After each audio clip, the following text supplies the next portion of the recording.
A storm was brewing, not one of thunder and rain, but a divine reckoning. The heavens stir with unrest as the cries of mankind reach celestial ears. The world had changed, once a place of harmony, now drowned in chaos. A great transgression had been committed, and the balance between heaven and earth teetered on the edge of ruin. In the shadows of the mortal world, fallen angels known as the Watchers walked among men. They had sworn an oath, an unholy pact, to descend from their celestial posts and take mortal women as their own. These unions birthed the Nephilim, beings of immense power and insatiable destruction. Where they walked, the land withered. Where they warred, nations crumbled. Blood soaked the earth, and the sky darkened with the weight of their sins. Among them, one name was whispered with both reverence and terror: Azazel. He had gifted mankind with knowledge never meant for their grasp. The art of forging weapons, the secrets of warfare, the power of enchantments, these were his gifts, and they had turned men into monsters, waging endless battles. Semjaza, the leader of the Watchers, had enticed his brethren into this rebellion, and now their actions had invited the wrath of heaven itself. But mortal cries do not go unheard. From the highest realms, for celestial beings watched the unfolding horror. Michael, Uriel, Raphael, and Gabriel. These were no ordinary angels. They were the divine enforcers of justice, the warriors of the Almighty, and they had seen enough. The plea of the Archangels. Standing before the radiant throne of the Almighty, the Archangels bowed their heads in unison. Michael, the leader of divine warfare, stepped forward, his voice laced with fury and sorrow. O Lord of the heavens, the earth cries out in agony. The children of men are consumed by violence, their hearts corrupted by the teachings of the fallen. The Watchers have forsaken their duty and tainted your creation. Shall their sins go unpunished? Uriel, the illuminator of truth, added, the Nephilim ravage the land, devouring all in their path. The cries of the innocent reach the stars, and yet the Watchers revel in their sins. How much longer shall we witness this defilement? Gabriel, the divine messenger, spoke with a voice like rolling thunder. They have made themselves gods among men. Their pride knows no bounds, and their greed for power is insatiable. If left unchecked, they will unravel the order of creation itself. Raphael, the healer, bowed deeply. My Lord, have mercy on those who suffer. But let no mercy fall upon those who brought suffering upon the world. Grant us your command, and we shall act. The heavens fell silent. The cosmos itself seemed to hold its breath as the Almighty spoke. The hour of judgment has come. The Watchers shall be cast into the abyss. The Nephilim shall perish in the cleansing waters, and the earth shall be healed. A great light filled the expanse of heaven, and with it the archangels received their divine orders. Each was assigned a task, a sacred duty to restore balance to the world. The Watchers would fall, the Nephilim would be erased, and the sins of the fallen would not be forgotten. Azazel's fall. High upon a desolate mountain, Azazel stood, gazing upon the world he had reshaped with his forbidden knowledge. He reveled in the chaos. In the wars waged with weapons he had taught mankind to forge.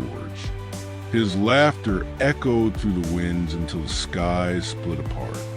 From the heavens descended Raphael, his wings burning with celestial fire.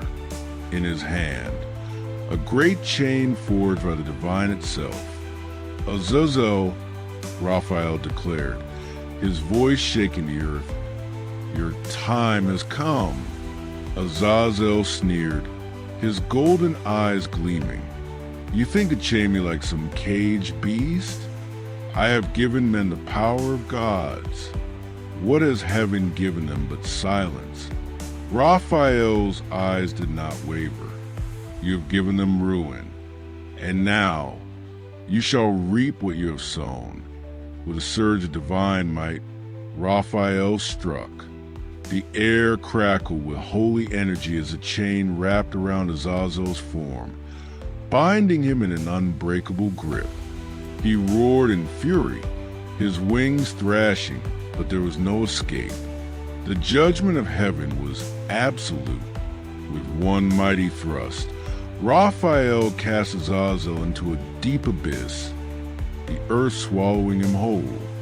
Darkness consumed the fallen angel, and jagged stones sealed his fate. There he would remain, trapped beneath the weight of his own sins, until the final day of reckoning, the gathering storm. But Azazel was only the beginning. The Watchers were many, and their leader, Simjaza, would not fall so easily.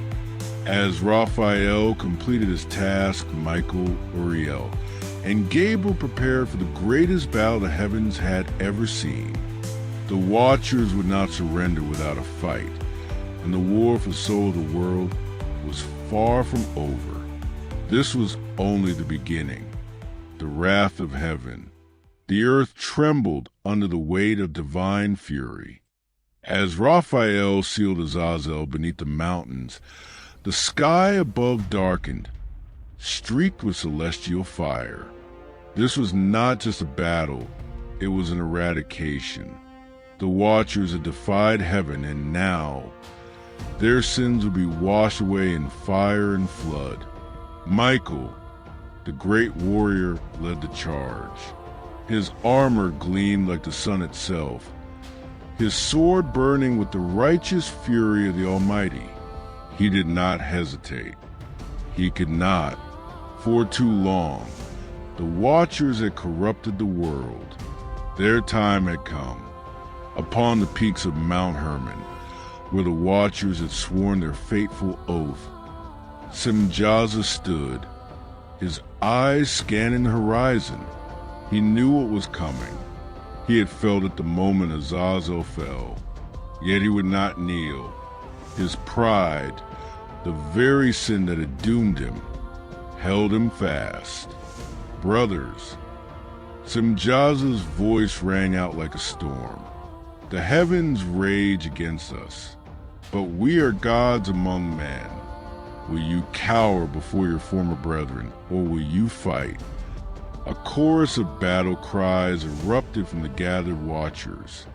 They had once been warriors of heaven, and they would not fall without a war. Michael descended like a comet, his blade singing with divine power. The first clash of steel against celestial flesh shook the heavens. The battle had begun, the battle of the Watchers. Flames erupted as the Watchers unleashed their might. Their power was immense, rivaling that of the Archangels themselves. But they had forsaken their grace, and with it, their divine protection. One by one, the forces of heaven descended, their wings cutting through the smoke-filled skies. The heavens wept as fire and lightning rained upon the earth. Gabriel struck first, his golden spear piercing the ranks of the fallen. Each blow sent shock waves rippling through the battlefield. Uriel followed, his staff burning with judgment, scattering the Nephilim who had sworn allegiance to the Watchers. But Simjaza would not be so easily defeated. He clashed with Michael in the heart of the battle, their swords colliding with force that shattered mountains. The air itself recoiled at their blows, each strike echoing across the cosmos. "You were once my brother, Michael," Semjaza snarled. "Would you truly cast me into the void?" Michael's eyes burned with unyielding resolve. "You cast yourself into darkness, Semjaza. I am merely delivering the sentence you have earned." With a mighty stroke, Michael's blade found its mark. Semjaza roared, his form flickering, torn between the mortal and the divine. The weight of his sins dragged him down, and at last, the heavens declared judgment, the fall of the Watchers. One by one, the Watchers fell. Some were consumed by holy fire. Others were bound in chains forged from the very fabric of creation itself. Raphael, the healer, took no pleasure in their suffering, but justice was absolute. The earth opened beneath them, swallowing them whole, imprisoning them in the abyss where they would await the final judgment. Semjaza, broken and defeated, lay upon the scorched ground. The last of his strength faded as Michael raised his hand. The sky trembled, and with a final command, the great chasm beneath him closed. Silence fell upon the battlefield. The Watchers were no more. The cleansing of the earth. But the battle was not yet over. The Nephilim, offspring of the fallen, still roamed the world. Their presence was an abomination, a reminder of corruption that had spread through the hearts of men. The Almighty's decree was clear. They too must perish.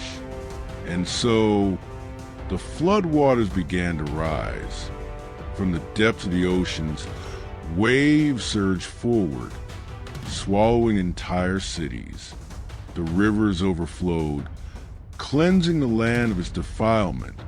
The Nephilim, mighty as they were, could not withstand the wrath of creation itself.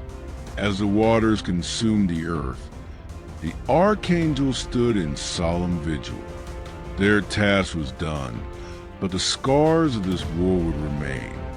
Mankind would be given a new beginning, free from the taint of the Watcher's corruption. And yet, a whisper remained, a warning carried by the wind. Evil does not die. It slumbers, waiting for the day when it will rise once more. Echoes of the fallen. The battlefield was silent now, save for the distant rumbles of thunder rolling across the heavens. The once mighty Watchers, who had dared to challenge divine law, now lay defeated. Their celestial forms, once radiant and filled with power, were now broken, their light dimmed by the weight of their transgressions. But victory came at a cost. The land itself bore the scars of the divine battle. Mountains lay shattered, valleys carved open by the wrath of the heavens. Rivers of molten fire still coursed through the earth where the archangels had unleashed their fury. The very air was thick with the remnants of celestial energy, crackling like the dying embers of a great inferno. Michael, his sword still glowing with divine judgment, stood at the edge of the battlefield, surveying the aftermath. He did not rejoice in this destruction, nor did he take pleasure in the fall of his former brethren. But justice had been served. Gabriel stepped forward, his golden spear still glimmering with divine energy. His gaze turned toward the horizon, where the Nephilim still roamed, their monstrous forms towering over the ruins of the world. "The Watchers are defeated," he said, his voice solemn, "but their legacy remains. The Nephilim must be purged." Michael nodded, his expression grim. "Yes, the corruption must be erased. The world must be cleansed." The last stand of the Nephilim. The Nephilim were not mere beasts. They were titans, the offspring of fallen angels and mortal women, imbued with the power of the divine and the rage of forsaken. They had watched as their fathers fell, and now they prepared to make their last stand in the heart of a ruined city. The largest of the Nephilim gathered. Their leader, a giant known as Kynos, towered above them all. His skin was like obsidian, his eyes burning with an otherworldly fire. He had inherited the strength of the Watchers, but also their arrogance. The gods think they can erase us, Kynos growled, his voice shaking the very foundations of the earth. But we are the children of divinity. We will not bow. The Nephilim roared in agreement, their voices shaking the ruins around them. They had been born into a world that feared them, despised them, but they would not fade without a fight. Then the heavens opened. A blinding light descended from the skies as the archangels arrived, their wings spreading across the horizon like a storm of divine reckoning. Michael, Gabriel, Raphael, and Uriel, each bearing the full wrath of the Almighty. "Your time is over," Michael declared, his voice echoing like thunder. "Your existence is an affront to the balance of creation." Kynos bared his teeth, lifting a massive war club carved from the bones of his fallen kin. "Come then, angel, let us see if your God's justice can stand against the might of Nephilim." The battle began. Divine judgment. The clash of titans shook the earth. The Nephilim, despite their size and strength, were no match for the divine power of the archangels. With each swing of his sword, Michael cut through their ranks, severing the unholy bonds that tethered them to this world. Gabriel moved like lightning, his spear striking with precision, piercing to the monstrous hearts of the fallen offspring. Raphael, ever the healer, wielded his staff not to mend, but to purge. Each strike sent waves of purifying energy to the Nephilim, reducing them to nothing but ash. But Kynos was different. He fought with the fury of a being who had been condemned since birth. He struck with the strength of mountains, his every blow enough to shatter the ground. And yet Michael did not falter. "You are not the first to defy the will of the Almighty," Michael said, dodging a devastating swing. "And you will not be the last, but you will fall." With one final strike, Michael's blade found its mark. Kynos roared in agony as the divine energy coursed through him, tearing apart his corrupted form. The last of Nephilim fell, his body crumbling into dust, carried away by the wind. The battle was over. The great cleansing, with the Nephilim defeated, only one task remained. The world itself had been tainted by their presence. The corruption ran deep, infecting the very soul of humanity. There was only one solution: the flood. The heavens wept as the waters began to rise. The rivers swelled, the ocean surged forward, swallowing the land in a wave of divine purification. Cities were drowned, mountains consumed. The sins of the world were washed away, leaving only silence in their wake. From above, the archangels watched, their expressions unreadable. They had done what was necessary, but the weight of it bore heavily upon them. Raphael, his hands still glowing with residual energy, turned to Michael. Will they learn? Will mankind remember this lesson? Michael's gaze remained on the horizon.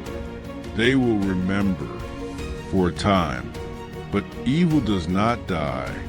It slumbers, and one day it will rise again. The floodwaters receded, leaving behind a world reborn. But the echoes of the fallen would never truly fade. Their whispers remained, carried by the wind, a warning to those who would dare to repeat the sins of the past. And so, the vengeance of the archangels was complete, but the story was far from over. The aftermath of the flood. The world had been remade in water and silence. The great flood had come and gone, leaving only the skeletons of a bygone age beneath the waves. The echoes of screams had long since faded, and now a mournful stillness hung over the ruins of what had once been cities, temples, and kingdoms. The sins of the Watchers, their unholy offspring, and the corrupted hearts of men had been cleansed in an ocean of judgment. But at what cost? Michael stood upon a jagged cliffside, overlooking what had once been a vast, thriving land. Now, it was nothing more than an expanse of endless water stretching to the horizon, broken only by the peaks of the highest mountains that still dare to stand above the flood's reach. The sky was gray, heavy with sorrow, as if even the heavens wept for what had been lost. "It is done," Gabriel said, stepping beside him. His golden armor was dulled by rain and time, his spear still humming with celestial energy. "The corruption has been washed away." Michael's grip tightened around the hilt of his sword. But at what price? Neither archangel spoke for a moment. The wind howled through the empty expanse, carrying with it the ghosts of a fallen world. The few who remained, not all had perished. A remnant had been chosen to survive. Far in the distance, atop the highest peak, a vessel had come to rest, a wooden ark built with faith and obedience, carrying within it the seed of humanity's second chance. Noah and his family stepped onto the damp earth, their eyes wide with the weight of what they had witnessed. Behind them, the animals' pairs of every kind emerged, hesitant yet instinctively aware that this was now their new home. The world smelled of damp decay, of old death swept away by divine decree. Noah turned his face to the sky. "O Lord, we are but dust before you. May we walk in righteousness, lest we suffer as they have suffered." His sons Shem, Ham, and Japheth stood behind him, their gazes filled with uncertainty. They had been chosen, spared. But what lay ahead was a mystery far greater than the flood they had just survived.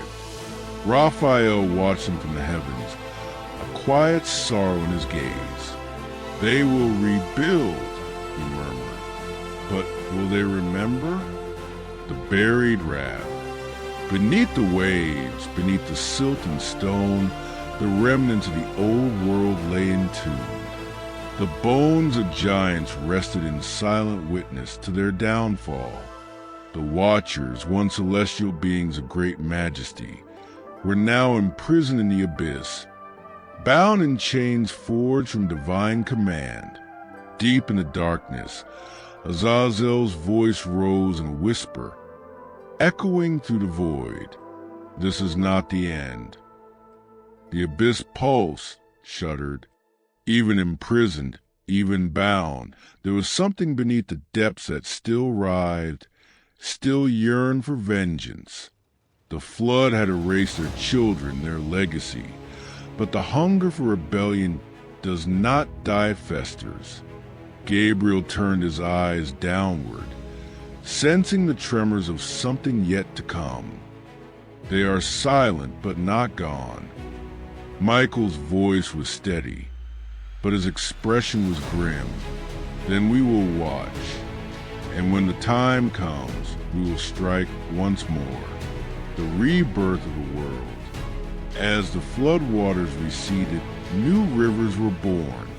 The land, once scarred by war and defilement, began to heal. But this was not Eden. It would never be Eden again. Noah and his family built altars. They gave thanks. But as generations passed, the world forgot. The cities rose once more. Kings reigned, and men waged war as they had before. The cycle had begun again. Uriel, who had remained silent through much of the cleansing, finally spoke. Free will remains, and so does the seed of darkness. The watchers have fallen, but mankind will always walk the line between righteousness and ruin. Michael sheathed his sword.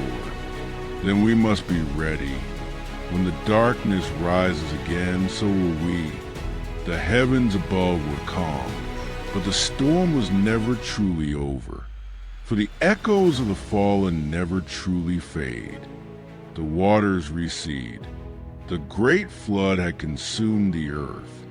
Where once stood mighty cities, now lay nothing but an endless ocean. The cries of the forsaken had long faded beneath the crashing waves, and the sins of the watchers and their offspring had been wiped from the face of existence. The world was still, silent, as if the very breath of creation had paused in mourning. Above the waters, the archangels stood upon the last remaining peak, their wings folded, their gazes solemn. They had done their duty. Justice had been served. Yet an unspoken weight lingered in the air, for even the righteous cannot escape the burden of destruction. Michael's sword no longer burned with the wrath of heaven. It had done what was required. Now, it was a blade of remembrance, a symbol of the price of defiance. Gabriel, his voice subdued, spoke first. It is done. The world is cleansed. But at what cost? Raphael murmured, watching as the waters swirled beneath them. So much life, so much potential gone. It was necessary, Uriel replied, though even his voice carried a tinge of sorrow. The corruption ran too deep. If even a single Nephilim had survived, their poison would have festered anew. Michael turned his gaze to the distant horizon, where the waters had begun to recede. This is not the end. It is a beginning, a new covenant. As the floodwaters withdrew, the bones of the old world emerged, cleansed but scarred. The remnants of humanity, chosen by divine will, stepped cautiously upon the land that had once been their home. Their faces were marked with both awe and terror, for they alone had witnessed the wrath of heaven. Noah, the last patriarch of the old world, knelt upon the soaked earth. He understood his purpose. He and his kin were to be the foundation of a new age, one untouched by the sins of the past. The sky, once burdened with storm, now opened to reveal a brilliant light. A great arc stretched across the heavens of covenant, a promise that never again would the world be undone in such a way. Noah bowed his head, tears falling freely. He knew the weight of survival, the duty of remembrance. Gabriel descended before him, his form radiant but no longer filled with the terrible fire of judgment. "Rise, Noah," he said.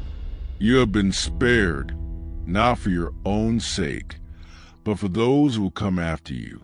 The burden of wisdom is now yours to bear." Michael, ever the warrior, remained silent. He knew mankind well. They would remember this lesson. Yes, but only for a time. The shadows that linger. Though the world had been cleansed, not all darkness had been banished. Deep within the earth, where the light of the sun could not reach, remnants of the fallen still stirred. The souls of the Watchers, stripped of their celestial forms, had been cast into the abyss of prison of eternal torment. Yet their whispers remained, carried upon the winds, lingering in the dreams of men. Azazel, bound in chains of unbreakable light, writhed in the void. He had led his brothers into rebellion, believing that their wisdom surpassed that of the Creator. Now, he could do nothing but watch as the world he had sought to shape moved on without him. But the greatest tragedy of all was this: the Watchers had not perished in ignorance. They had seen what they had become. They had known in those final moments that their fall had been of their own making. And yet, despite their sorrow, their pride had never faded. Evil does not die. It slumbers, waiting for the moment when man will forget, when the lessons of old become nothing but stories, whisper to children who no longer fear the dark. Michael knew this well. As he gazed upon the new world, he did not see peace everlasting. He saw the cycle, the rise and fall, the inevitable march of sin, reborn in new forms, wearing new faces. And he knew that one day, vengeance would be required once more. Reflections in the unwritten future. The story of the Watchers and the Nephilim. And the flood was not merely a tale of judgment. It was a story of choice, of the dangers of unchecked power, of hubris, of defying the natural order. In our own time, does mankind not continue the same patterns? We build, we conquer, we claim dominion over the earth as if it were ours alone. We challenge the laws of existence, believing that we can bend nature, morality, even the divine to our will. And yet, history whispers its warnings. Will we listen? Or, like the Watchers, will we only understand when it is too late? Perhaps the vengeance of the Archangels is not a singular event, but a shadow looming over every era, waiting for a moment when humanity once again strays too far from wisdom. If this story has resonated with you, if you see the echoes of its lessons in our world today, then let us not wait for divine reckoning to remind us of our limits. Share this tale. Keep its wisdom alive. Reflect on how history repeats and how we, as individuals, can break the cycle. Subscribe for more untold stories from ancient texts, myths, and forgotten histories. There is so much more to uncover, and together, we will explore the mysteries that still shape our world. The past is not gone, it is merely waiting to be understood.